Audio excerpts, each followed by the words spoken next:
I quit my job to travel the world. I kind of made like a radical decision and I was just going to travel for as long as I could. I quit my job, sold all my things, and I just left. My name is Alea Simone, and I am 34 years old. I'm currently located in Playa del Carmen, Mexico, and I work as a full-time content creator. I started traveling probably when I was in college. That was the first time I ever went outside of the country, like overseas. And the first trip I ever took was Egypt, and I was with my classmates. But since then, I really started to kick in my traveling in 2018. And that's because, I really got on YouTube and I just kind of fell in love with the whole travel vlogging and travel blogging people. I still don't have a YouTube channel, but that is really what got me interested in traveling internationally. So in 2019, after my father passed away, I kind of made like a radical decision and I decided I was just gonna go all the way into it. And I was just gonna travel for about 4 to 6 months as long as I could. And I quit my job, sold all my things, and I just left. So ever since then, I've been traveling full time. I really love traveling, and there's a million places I want to go to. So trying to see all of them. Me, myself, I just kind of felt like I needed to do something radical and I needed to just like take a risk. And I figured I could try it for as long as I could. And if worst case scenario, I just fly home. I was excited. I also had no idea what I was doing. I got really nervous, like literally like as it was happening. But before then, I was just like, okay, I gotta get rid of all my stuff. I gotta get ready to move. I gotta get ready to do all this. But yeah, it was definitely scary. Well, honestly, when I started traveling, because I realized that it honestly isn't that expensive to travel, especially if you don't have rent, you don't have like a car or anything like that. And, you made $2,000 doing something, like you could go really far with $2,000. Like you could go to 5 different countries. So it just really depends. But yeah, I mean, when I really started traveling was when I realized that it really didn't cost that much money. So I could actually do this for a really long time. All I needed to do is have a couple of $1,000 and I'm good. One thing is that travel is dangerous. And I'm like, okay, I understand. Life is dangerous. That's okay. We're all in danger right now. There's like a comet coming towards the earth. You know what I'm saying? We're all in danger. But we are smart, and especially as women, we're very smart. We're smart people. We have our intuition. We are definitely at the top of whatever intelligence is going on right now, because women are very smart. We know what's going on. We can read things. We can read people's minds. Come on, you can solo travel if you can do all of that. If you are surviving and doing things on your own wherever you live, you just do those same things while you're traveling. It's the exact same thing.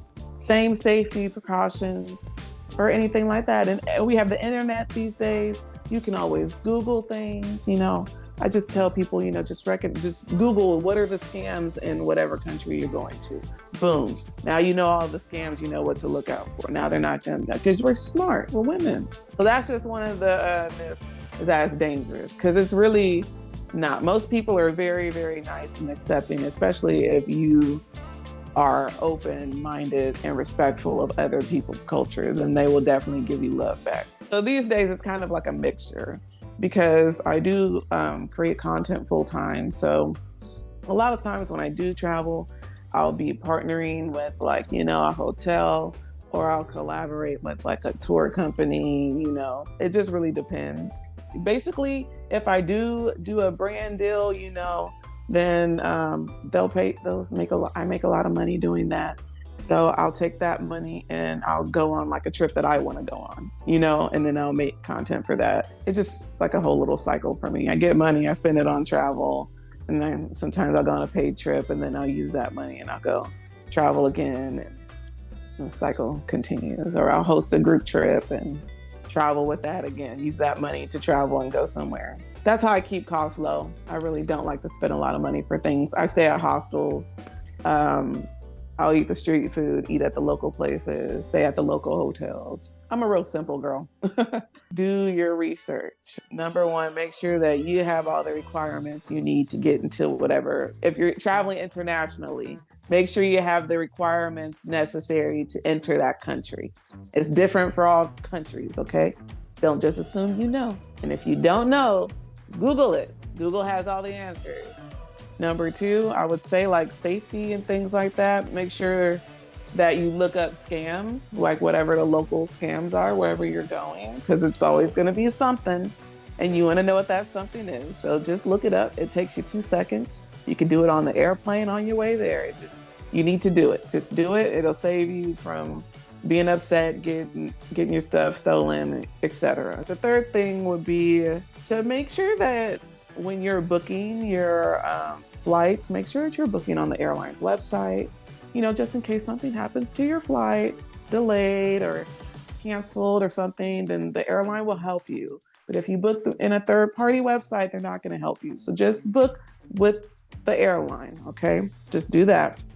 Also with hotels, cheapest price, hotels website, okay? Not booking.com, not hotels.com. Just go to the hotel's website. You're welcome. Another tip would be don't stress out about it. Okay, it's supposed to be fun.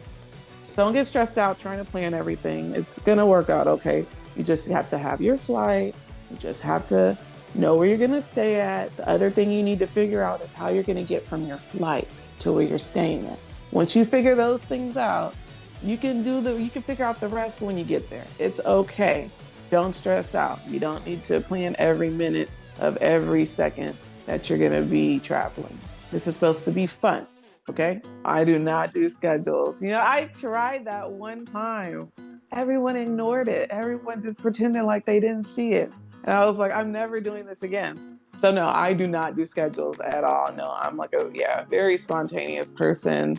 Unless it's something like I know I want to do. Okay, let's see. Well, I guess number one for sure would be Thailand. I really like Thailand just because they have like a really, really wide variety of things to do. Just like the country in general, you can go to the mountains, you can go to the beach, you can go to the jungle, you can go to like the big city.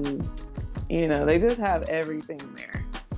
It's just a really fun place. Everything's really affordable. The people are really nice. And there's just so much to do there. It's such a big country. Another one of my very favorite places, and this place is in the United States, Las Vegas.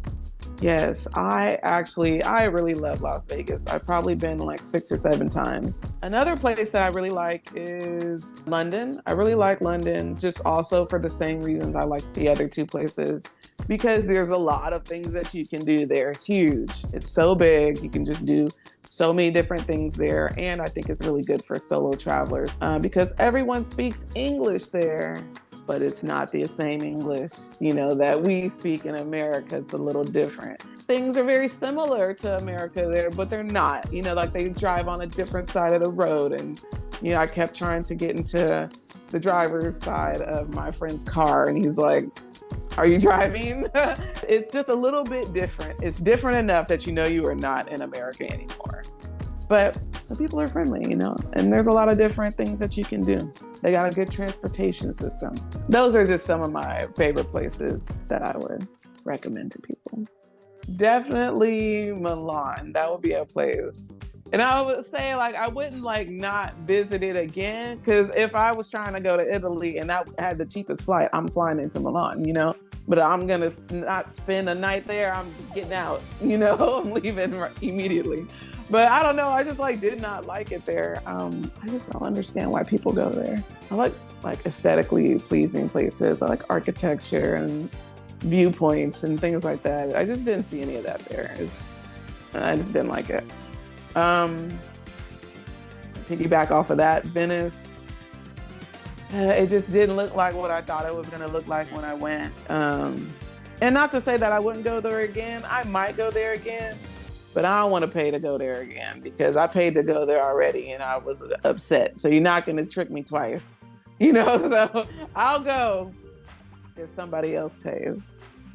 Okay. Yeah, I'll try it again on somebody else's dime, not mine.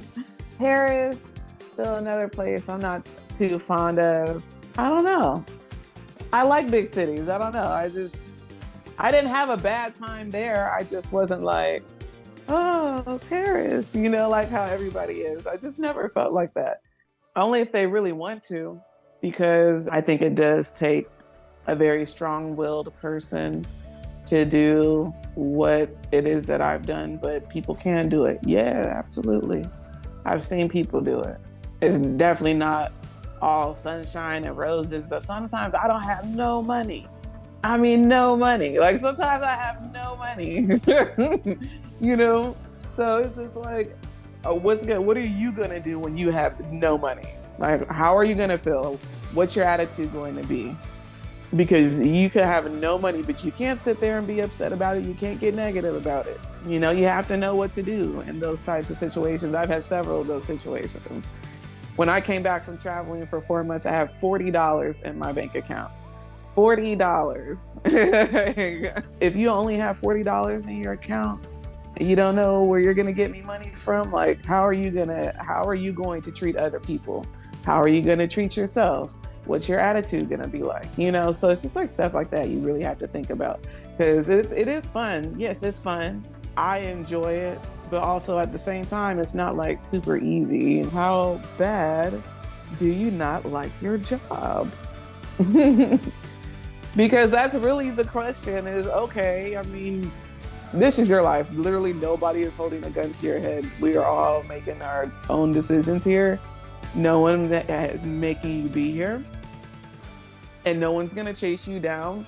If you left your apartment today, no one's going to come looking for you. They might send you a letter. They might just put it on your credit, but they're not gonna come looking for you if you're backpacking in Europe. I'm just saying, they're not. They're not gonna come take you to jail. They're just not. So it's like, how bad do you want to do this? And how bad do you not want to do what you're doing now? Because there are other jobs out there. And if you did want to travel, what's stopping you from doing that? The countries are open now, so you can't blame the pandemic. They're open. They're taking people. You can go travel. You can fly there tomorrow. What is stopping you from doing that? It's really just yourself stopping you. So when you decide to get out of your own way, then you can live your other life that you want to live. But it's really just your personal decision.